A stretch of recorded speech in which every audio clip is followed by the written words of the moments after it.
So guys, what's up? Have a good day.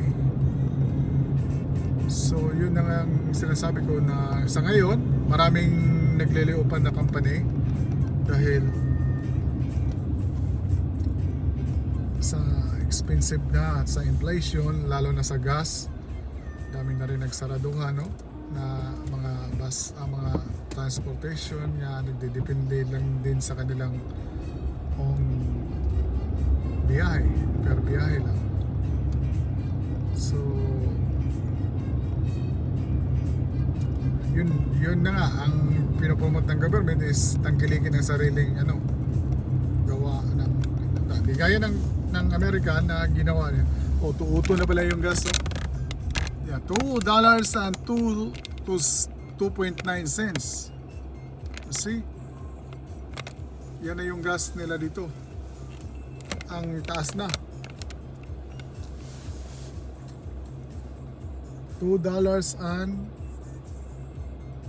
0.9. So $2 and 3 na yan. $2 and 3 cents. So asan ka niya? Papalo pa yan ng 250 sa sunod na araw. Sobrang laki na, sobrang taas na. So yan ang sinasabi ko na dito dami na nagliupan, nagsaraduhan na rin. So yun na nga ang gaya si Trump, ganun ang ginawa ni Trump na tinatangkilik nila yung sarili nilang product kasi marami silang product na yung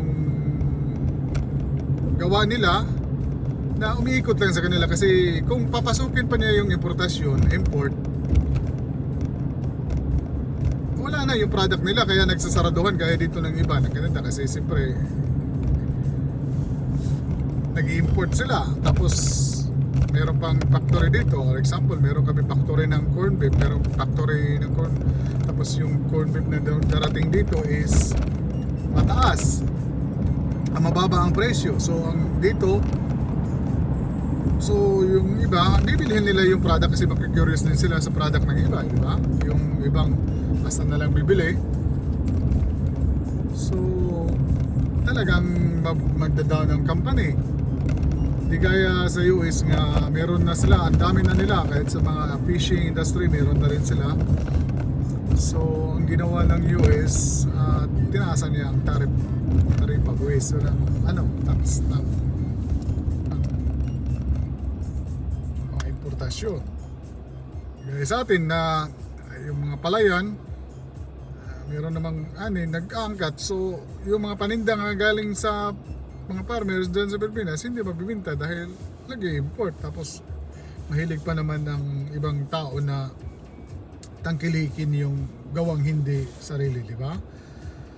Kasi mostly ganun ang nila ang kasi nagkikurious din sila, gusto rin lang tumikim ng ibang product pero alam mo na yung na sistema. So kaya ang US ganun ang ginawa nila.